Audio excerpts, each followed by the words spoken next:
दोस्तों जब भी घर की कंस्ट्रक्शन करवाते हैं कुछ कॉन्ट्रैक्टर जो होते हैं वो सिर्फ प्रॉफिट के पीछे लगे होते हैं कि जितना प्रॉफिट निकल सके उतना अच्छा है। क्वालिटी की कोई फिक्र नहीं है कि बाद में घर में क्रैक्स आएंगे या कुछ भी होगा, तो आपको वो बेवकूफ़ और मूर्ख बना सकते हैं। लेकिन अगर ये वीडियो आप देख लोगे, गारंटी है आपके घर की क्वालिटी भी खराब नहीं होगी, घर स्ट्रॉन्ग भी बनेगा और आपको मूर्ख वो नहीं बना सकते। जब हमारी ब्रिक वर्क होता है तो ब्रिक वर्क में आप कोई भी यूज़ करो, डबल ब्लॉक बोलते हैं तो डबल ब्लॉक यूज़ कर दो, लाल ईंट बोलते हैं लाल ईंट यूज़ कर दो, कोई दिक्कत उसमें नहीं आने वाली है। लेकिन कंक्रीट बैंड और लिंटल मस्ट देना है। कंक्रीट बैंड क्या हो गया, जैसे हमारी जो खिड़कियाँ होती हैं उनका सिल लेवल होता है, ठीक है। सिल लेवल पे आपको क्या करना है, कंक्रीट बैंड देना है जिसमें आपको M25 कंक्रीट यूज़ करना है। ग्रेड कौन सा रहेगा, M25। और सरिया आप 8 mm का 2 सरिया डाल दो, कोई दिक्कत नहीं है। वो दोनों कॉलम के बीच थोड़ा थोड़ा घुसा देना और प्रॉपर से 100 mm का 4 इंच का कंक्रीट बैंड भी प्रोवाइड किया होगा। तो आपके जो घर में क्रैक्स आते हैं ना नीचे फुटिंग से ऊपर, ठीक है, मतलब अगर बाई चांस प्लिंथ थोड़ा सेटलमेंट होती है तो क्रैक्स आते हैं तो वो वहीं तक रहेगा, सिल लेवल तक, ऊपर नहीं जाएगा। तो आपको वो कंक्रीट बैंड प्रोवाइड करना ही करना है, क्रैक्स नहीं आएंगे। फिर आपको लिंटल देना है। लिंटल दोगे तो क्या होगा, एक तो पूरे घर को पकड़ के रखता है लिंटल। जो आपको कॉलम होंगे ना एक दूसरे से उनकी बॉन्ड बनी जाएगी। एक तो प्लिंथ बीम जो होगा, प्लिंथ बीम भी पकड़ के रखेगा कॉलम को हमारे, फिर हमारा कॉलम दूसरा कौन पकड़ के रखेगा, लिंटल। लिंटल आपके घर को पकड़ के भी रखता है और क्रैक्स नीचे से ऊपर भी नहीं जाती है, तो एक सेफ आपके घर को बना देता है कौन, लिंटल। तो ये अर्थक्वेक के हिसाब से बहुत इंपॉर्टेंट चीज़ है। अभी घर की कंस्ट्रक्शन करवानी है, मैं मस्ट कहूँगा लिख के ले लो कि आपको फर्स्ट एस्टीमेट और आर्किटेक्ट करना है, मतलब आर्किटेक्ट करना ही करना है। आर्किटेक्ट जो घर का आपको नक्शा बना के देगा, पूरा प्लान बना के देगा कि आपका घर ऐसे दिखेगा, उसका लगभग अप्रॉक्स खर्चा इतना रहने वाला है और उसका आपके कमरे ये रहेगा। सरिया आपकी स्ट्रक्चरल डिटेल आर्किटेक्ट ही आपको स्ट्रक्चर इंजीनियर करके दे देगा, और सरिया बीम में क्या रहेगा, फुटिंग में क्या रहेगा, कॉलम में क्या रहेगा। अभी बात आती है जो हमारा कॉन्ट्रैक्टर होता है वो क्या करता है, हम फुटिंग से स्टार्ट करते हैं, ठीक है। हमारा फुटिंग क्या है, घर का मेन पार्ट है, पाँव अच्छे नहीं कुछ अच्छा नहीं, तो डेप्थ वो क्या करते हैं 3 से, जैसे आर्किटेक्ट ने कहा है कि आपकी अगर 1 स्टोरी है तो 4 बाई 4 की फुटिंग आपको देनी ही देनी है। लेकिन वो कहेंगे कि 4 बाई 4 की क्या करने हैं, हार्ड डाटा है, स्टार्टा है, नीचे पत्थर है, तो आप 3 फुट दो, कुछ नहीं होगा, हमने इतने घर बनाए, कुछ नहीं होने वाला। ऐसा नहीं है। जो आर्किटेक्ट ने, जो स्ट्रक्चरल इंजीनियर ने आपको कहा है कि इतनी डेप्थ होनी चाहिए और इतना सरिया आपका होना चाहिए, उतना ही डालो। अगर ऐसे हम पकड़ें, आपको 1 स्टोरी के लिए मिनिमम कम से कम 4 बाई 4 की फुटिंग होनी चाहिए। 2 स्टोरी है 5 बाई 4 की फुटिंग होनी चाहिए, मतलब 5 फुट की डेप्थ होनी चाहिए। और 3 स्टोरी है तो 6 फुट डेप्थ होनी ही होनी चाहिए, क्योंकि हमें फ्यूचर को देख के चलना है। आज आप 1 स्टोरी का प्लान कर रहे हो, कोई 10-20 साल बाद आपका बच्चा अगर दूसरी स्टोरी का प्लान कर दोगे तो फुटिंग चेंज हो पाएगी, नहीं चेंज होगी। तो आपको 10-20 साल, क्योंकि आप घर की कंस्ट्रक्शन एक करवा रहे हो एक बार, तो 50-60 साल तो उसको चलना ही है ना घर को, तो वो आपको देख के चलना पड़ेगा कि अगर बाई चांस 30-40 बाद घर की कंस्ट्रक्शन आगे करवानी पड़ी तो कोई दिक्कत आ सकती है। तो आज ही आपको प्लान उस हिसाब से करना है कि 30-40 साल बाद भी आप ऊपर कंस्ट्रक्शन कर सको। देखो अगर होता क्या है, फुटिंग कॉन्ट्रैक्टर अपना पैसा बचाता है, फुल मटेरियल आपने उसको काम दे दिया, तो पैसे बचाने के चक्कर में वो क्या करता है, खुदाई कम करवाएगा, लेबर कम लगेगी, टाइम कम लगेगा, मटेरियल कम लगेगा, तो वो कहेगा। लेकिन आपको आर्किटेक्ट के हिसाब से चलना है। और आर्किटेक्ट ऐसे नहीं मतलब नए नए बने हुए हैं जो सिविल इंजीनियर ही आर्किटेक्ट बन गए हैं, तो थोड़ा सोच समझ के अपना आर्किटेक्ट चूज़ करना कि जिसको नॉलेज हो, जिसको पुराना एक्सपीरियंस हो और आपको आइडिया हो, उसके स्ट्रक्चर आपने देखे हो कि 20 साल से बने हुए, 30 साल से बने हुए, कुछ आया नहीं है। क्योंकि अगर फुटिंग अच्छे से नहीं दोगे तो क्रैक्स आ जाते हैं घर में। स्टार्ट वहीं से होता है। पहले जब 1-2 साल हो जाएगा घर बना के वो चला गया, कुछ नहीं होगा, नॉर्मल नहीं होता है। बाद में धीरे धीरे सेटलमेंट होने पड़ती है, आपकी फुटिंग नीचे बैठती है, क्रैक्स दिखते हैं और अर्थ के, तो वहीं बात ख़त्म हो जाती है। तो फुटिंग प्रॉपर देनी ही देनी है, पूरा ध्यान करके देना है। उसी में क्या होता है, जब हम फुटिंग का सरिया दे रहे होते हैं तो उसमें भी ध्यान देना है जितना मेंशन किया है। तो अगर 1 स्टोरी है, 1, 2, 3 स्टोरी आपके, तो फुटिंग में 12 mm का मेन बार और 10 mm का डिस्ट्रीब्यूशन बार करो, ठीक है, फुटिंग में। और जो कॉलम का या बीम का सरिया, देखो वो क्या करता है कॉन्ट्रैक्टर हमारा, कॉलम उस हिसाब से करता है कि जो उसके पास फर्मा पड़ा होता है, जो उसके पास शटरिंग पड़ी होती है ना, बोलता है कि आर्किटेक्ट ने इतना बड़ा दड़ा दे दिया, आपका खर्चा ज़्यादा होगा। तो आपको क्या करना है, जो आर्किटेक्ट ने कहा है, अगर 1 स्टोरी है, देखो 9 इंच बाई 9 इंच से छोटा कॉलम आपको नहीं देना।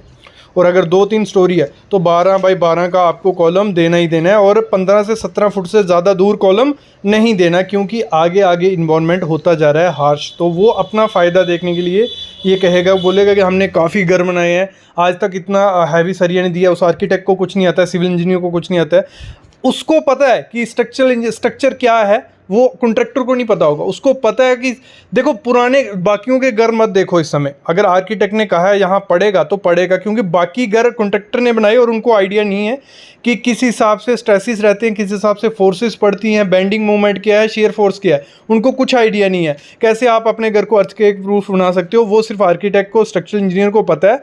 तो वो पूरा सिस्मिक लोड देख के, पूरा विंड लोड देख के, हर चीज़ देख के डालते हैं, तो आपको वही कराना है। कॉन्ट्रैक्टर अपनी लेबर मटेरियल टाइम बचाने के लिए ये आपसे बोल सकता है। और फिर आप वही बोलेगा कि अगर सही से कॉलम और बीम आपने नहीं दिए होंगे। मेन देखो कॉलम का काम है आपके जो लोड है स्लैब का, वो नीचे तक फुटिंग तक पहुंचाना। फुटिंग हमने अच्छे से कर दी, कॉलम अच्छे से कर दिया, तो आपका घर थोड़ा बहुत सेफ हो गया। और बीम का साइज़ भी छोटा कर देते हैं कि इतना बड़ा बीम क्या करना है। तो ये चीज़ भी आपको ध्यान देना ही देना है कि अर्थक्वेक आएगा और दिक्कत बन जाएगी। और ग्रेड आपको M295 से कम यूज़ नहीं करना है, और स्टील उसमें 12 mm के 4 सरिये डाल दो, कोई दिक्कत उसमें नहीं आने वाली है। और डेप्थ आप देख लो 230 बाय 1 फुट का या 300 mm का रख दो, कोई दिक्कत नहीं आएगी। बाकी वो चीज़ें आर्किटेक्ट आपको बता देता है। जब हम क्या करते हैं स्लैब की कास्टिंग करते हैं, तो कॉन्ट्रैक्टर यहाँ भी आपको मतलब बेवकूफ़ बना देगा, आपको आइडिया नहीं लगेगा अगर पता नहीं होगा। तो वो जो थिकनेस होती है, स्लैब की डेप्थ होती है, वो 4 इंच रख देगा, 4-4.5 इंच रख देगा, और आपको आइडिया नहीं लगेगा। जब वो 4-4.5 इंच रख रहा है, उसका कंक्रीट बच रहा है, उसकी लेबर बच रही है, उसका टाइम बच रहा है। तो ये चीज़ होती है। तो आपको 5 या 6 इंच की आपको स्लैब देनी है। उससे होगा क्या, देखो 4 इंच की स्लैब देखो, एक तो वो आप जब छत पे चलोगे तो वो वाइब्रेट करेगा, वो ख़राब चीज़ है, वाइब्रेट नहीं करना चाहिए। लीकेज के चांसेस हो जाते हैं, जितनी डेप्थ कम होगी लीकेज होंगे, जितनी डेप्थ कम होगी क्रैक्स आएंगे। तो आपको 5 से 6 इंच स्लैब की डेप्थ रखनी है, ये उसको पहले ही बता देना।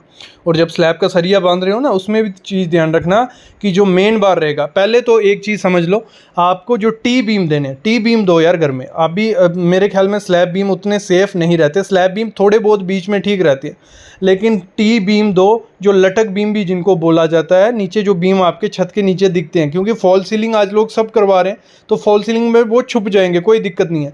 लेकिन अगर बीम अच्छे से नहीं दोगे तो दिक्कत रह सकती है बाद में। टी बीम दो, और आपको जो मेन बार देना है, अगर टी बीम पूरी स्लैब में दे रहे हो तो मेन बार 10 mm का रहेगा, और डिस्ट्रीब्यूशन 8 mm का रहना चाहिए। ये चीज़ ध्यान रखना। अगर बाय चांस आप टी बीम नहीं दे रहे हो, लटक बीम नहीं दे रहे हो, तो आपको क्या करना है, मेन बार 12 का डालना है पूरी स्लैब में, और डिस्ट्रीब्यूशन 10 का डालना है। और उसके बाद 16 mm का आपको क्या करना है, जो स्लैब बीम दोगे 16 mm का सरिया उसका होना चाहिए, और 15 से 16 फुट से दूर उसका डिस्टेंस नहीं होना चाहिए, बीम पड़ना ही चाहिए उसके बाद। और ये चीज़ मैं बता दूं, ये हो गया कि मटेरियल के साथ काम करवा रहे हो। जब मटेरियल के साथ नहीं काम करवाते हो, सरिया वो एक्स्ट्रा दे देते हैं कॉन्ट्रैक्टर, ये चीज़ भी ध्यान रखनी है। एक्स्ट्रा सरिया दे के भी कोई फ़ायदा नहीं है, डेड लोड ही बढ़ा रहा है, कुछ ज़्यादा फ़ायदा नहीं होने वाला है। तो आपको प्रॉपर, मैं बोलता हूँ, देखो यार एक चीज़ सिंपल समझना, 20 से 30 लाख रुपए खर्चा कर रहे हो, आजकल नॉर्मल घर 20 से 30 लाख रुपए में बनता है, तो उसमें मैं 20,000 ज़्यादा बोल रहा हूँ, 15 से 20,000 रुपया देने में कुछ हर्ज नहीं है। अगर 15 से 20,000 देते हो, उसमें 2 से 3 लाख रुपया बचता है। कैसे बचता है, जो आर्किटेक्ट होता है वो आपकी हर चीज़ को प्रॉपर से डिज़ाइन करता है, जो स्ट्रक्चरल इंजीनियर होता है वो प्रॉपर से सरिया जितना चाहिए उतना ही डलना है। अगर आप डिज़ाइन नहीं करवाते हो, रूम आधा आगे पीछे हो जाते हैं, जगह ऐसे बेस्ट जाती है, सरिया कॉन्ट्रैक्टर ज़्यादा डाल रहा है, कहीं कम डाल रहा है। तो ये चीज़ है, आर्किटेक्ट को और स्ट्रक्चरल इंजीनियर को पता है कि कहाँ क्या डालना है, ये चीज़ भी आप ध्यान रखना। नेक्स्ट चीज़ आपको क्या करना है, जो भी हाइट होती है, मतलब प्लिंथ बीम है ना, जो आपका प्लिंथ बीम की हाइट प्रॉपर रखो, रोड से पहले ही 4 से 5 फीट ऊपर रखो, क्योंकि फ्यूचर में आप अभी रोड ऊंचे होंगे, धीरे धीरे ऊंचे, मतलब 10, 20, 30, मतलब 60-70 साल के लिए तो घर बना रहे हो ना, तब तक आपके लेवल तक वो पहुंच जाएगा, और पानी जाने का अंदर रिस्क रहता है। तो आपको क्या करना पड़ेगा, फिर आपको अपना जो ब्रिक है वो उठानी पड़ता है, मतलब घर को उठा रहे हैं आजकल जो लोग, तो वो खर्चा पड़ता ही पड़ता है। तो आपको प्लिंथ का हाइट 4 फुट रखना ही रखना है, ये चीज़ भी हमेशा ध्यान रखना, ये बहुत इंपॉर्टेंट चीज़ है। और एक और चीज़ देना, जो प्लिंथ प्रोटेक्शन नहीं देते हैं कॉन्ट्रैक्टर बोलते, जिन क्योंकि लोगों को पता ही नहीं है तो वो बोलते हैं ठीक है नहीं पता तो हमें क्या।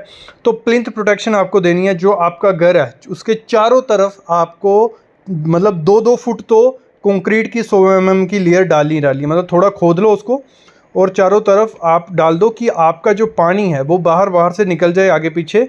नहीं तो चारों तरफ अपनी क्या बना लो, नाली बना लो, ड्रेनेज का सिस्टम बना लो कि आपका जो पानी है वो आपके घर से दूर जाए, ना कि आपकी फुटिंग में घुसे, ना आपके प्लिंथ में घुसे। जब ऐसा होगा तो क्या होगा, उसके बाद आपके घर में क्रैक्स आएंगे और गिरने के चांसेस बन जाएंगे। जब भी स्टेयर केस बनवाओ अपनी, स्टेयर केस में एक चीज़ ध्यान रखना, जो क्या करते हैं कुछ लोग पहले बेस स्लैब बना देते हैं, मतलब बेस स्लैब बना देंगे 4 इंच की और उसके ऊपर ईंट का ब्रिक वर्क कर देते हैं। तो वो डेड लोड बनाता है बेस स्लैब पे और आपकी सीढ़ी थोड़ी झुक जाती है और गिरने के चांसेस भी होते हैं। आपको जब भी सीढ़ी बनानी है, भले चेन स्टेयर बना रहे हो तो फिर तो कोई दिक्कत नहीं है, सरिया भी वैसे दोगे कंक्रीट की बनती है। लेकिन अगर सिंपल बना रहे हो बेस स्लैब देके, तो आपको कभी भी ईंट के स्टेप्स नहीं बनाने, आपको कंक्रीट के ही स्टेप बनाने हैं, वो भी बेस स्लैब के साथ साथ। तो उससे आपकी सीढ़ी जो होती है स्ट्रॉन्ग मजबूत बन जाती है, ये चीज़ भी ध्यान देना। और जो सरिया आप दोगे, सरिया नीचे फुटिंग में भी जाना चाहिए सीढ़ी का और ऊपर स्लैब में भी जाना चाहिए सीढ़ी का, तो वो आपकी स्ट्रॉन्ग सीढ़ी बनेगी। फिर बात आती है जो सेप्टिक टैंक होता है वो आपको लोगों के हिसाब से बनाना है, ना कि उसने कहा 1000 स्क्वायर फीट का घर है इसके लिए इतना सा बनेगा। जितने लोग आपके घर में, उसका भी प्रॉपर डिज़ाइन होता है, वो भी आपको आर्किटेक्ट करके दे देगा। नहीं तो गूगल में हर चीज़ है, यूट्यूब में हर चीज़ है, तो वहाँ से भी सर्च करके कर लो कि अगर 5 लोग हैं हम घर में तो हमें कितना साइज़ का सेप्टिक टैंक चाहिए, वो भी बना देंगे। कमेंट करना नहीं होगा जो चीज़ आपको नहीं पता चलती है। ऐसे तो कंसल्टेशन का मैंने लाया था कि आपके एक कॉल का 200 रुपये लूँगा या वीडियो कॉल का 500 रुपये लूँगा, तो अगर वो पॉसिबल है, दे सकते हो तो करो, अच्छे से पूरी डिटेल मिल जाएगी। अगर नहीं दे सकते कोई दिक्कत नहीं है, कमेंट करो, कमेंट में हर चीज़ क्लियर की जाएगी। टेलीग्राम ग्रुप है, व्हाट्सएप ग्रुप है, लोग भी कर देंगे क्लियर। तो क्लियर करने का आजकल बहुत चीज़ें हो गई हैं, तो बस आपको थोड़े एफर्ट्स लेने हैं, हर चीज़ को जानना है। गूगल यूट्यूब में हूँ तो वो चीज़ आपको करनी है। तो सेप्टिक टैंक आपको आरसीसी का बनाओ, ब्रिक वर्क का बनाओ, प्रॉपर साइज से बनाओ तो सही रहेगा। फिर जो फ्रेम रहते हैं, डोर के फ्रेम हो गए, विंडो के फ्रेम हो गए, चौखट्स हो गई जो, तो वो एमएस का यूज़ करो, या जापानी चौखट आजकल चल रही है वो भी सही है, अपोलो स्टील आता है उसका भी सही है। अगर वुडन का यूज़ कर रहे हो, वुड बोलते हो, कॉन्ट्रैक्टर कोई भी वुड उठा के लगा देगा, थोड़े टाइम बाद वो सड़ जाएगी, मुड़ जाएगी, फट जाएगी। तो आपको अच्छी वुड देख लेना है, पहले उसे खुला देना है कि साल की लगा या कोई दूसरी कंपनी की लगा तो अच्छी रहेगी। साल की वुड लगाओ, कोई दिक्कत नहीं है, अच्छे से वो रहने वाली है। और मैं मस्ट कहूँगा, जब भी मैं हर वीडियो में बोलता हूँ जो घर की कंस्ट्रक्शन करवाते हैं, एग्रीमेंट मस्ट करवाओ। और जब एग्रीमेंट करवा रहे हो, एग्रीमेंट में हर चीज़ लिखो, जो जो अपने घर की करवाने वाले हो हर चीज़ लिखनी है, हर उसमें आइटम डालनी है, हर चीज़ उसमें मेंशन करना है, ये पैसे इस हिसाब से पेमेंट होगी, ये इस हिसाब से होगा, सब चीज़ें उसमें करके रखनी है। ये चीज़ भी आपको ध्यान देनी है।